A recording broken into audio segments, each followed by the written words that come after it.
കാത്തിരുന്ന് കിട്ടിയ ഈ ഒരു കൊറിയറിന്റെ അൺബോക്സിംഗും ഡീറ്റെയിൽസ് ഒക്കെ വൈകിട്ട് ഒരു വീഡിയോ ആയിട്ട് ചെയ്യാന്ന് പറഞ്ഞിട്ടുണ്ടായിരുന്നല്ലോ. അതാട്ടോ ഇത്. ആ ഷോട്ടിന്റെ തന്നെ കമന്റ് ബോക്സിൽ നോക്കി അറിയാൻ പറ്റും ആരാണ് അയച്ചെന്ന്. അക്വാറ്റിക് മാനിയ. നമ്മൾ പറയൂലേ ഒരു പൂ ചോദിച്ചപ്പോ ഒരു പൂക്കാലം തന്നെ തന്നു. അതുപോലെ മൊയിനെ ചോദിച്ചപ്പോ കുറച്ച് കൂത്താടിനും കൂടെ അയച്ചിട്ടുണ്ട് കേട്ടോ. പിന്നെ കിട്ടിയത് കുറച്ച് ഗപ്പി ഗ്രാസ് ആണ്. പിന്നെ എക്സൈറ്റ്മെന്റോടുകൂടെ ഓപ്പൺ ചെയ്തത് ഈ പാക്കറ്റാണ്. കണ്ടപ്പോ തന്നെ നല്ല സന്തോഷം. നല്ല ക്വാളിറ്റി കിഡിലും ഗപ്പികള്. പിന്നെ കണ്ടത് ഇതാട്ടോ.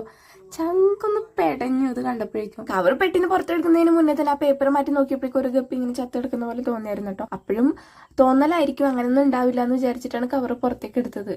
ഭയങ്കര സങ്കടമായിട്ടോ. ഇത് എന്റെ ഗപ്പികളല്ലേ, എനിക്ക് കിട്ടിയില്ലല്ലോ, എനിക്ക് ടാങ്കിൽ ഇടാൻ പറ്റിയില്ലല്ലോ എന്നുള്ളൊരു സങ്കടമായിരുന്നില്ല കേട്ടോ. ജീവൻ അത്രയും വാല്യൂ കൽപ്പിക്കുന്നതുകൊണ്ട് ആ ജീവൻ പോയല്ലോ എന്നോർത്തുള്ളൊരു വിഷമായിരുന്നു. ഇവന്മാര് കിടക്കുന്ന വെള്ളം അത്യാവശ്യം മോശമായിട്ടുണ്ടെന്ന് തോന്നിയത് കൊണ്ട് തന്നെ ഞാൻ ടെമ്പറേച്ചർ ചേഞ്ച് ചെയ്യാൻ കറക്റ്റ് ആവാൻ നോക്കി നിന്നില്ല കേട്ടോ. നേരെ പിടിച്ച് ടാങ്കിലേക്ക് ഇടാൻ കൊണ്ടുപോയതാവൻ ചാടി. ഇതുപോലെ തന്നെ ബാക്കി 2 മീനെ കൂടെ കൊണ്ടുവന്നിട്ടിട്ടുണ്ട് കേട്ടോ. മീനെ മാത്രമായിട്ട് വെള്ളം പോലും നമ്മൾ എടുത്തില്ല. ശരിക്കും ഈ കൊറിയർ ഇന്നാ കിട്ടേണ്ടിയിരുന്നത്, നമ്മൾ പോയി വാങ്ങിയതുകൊണ്ട്.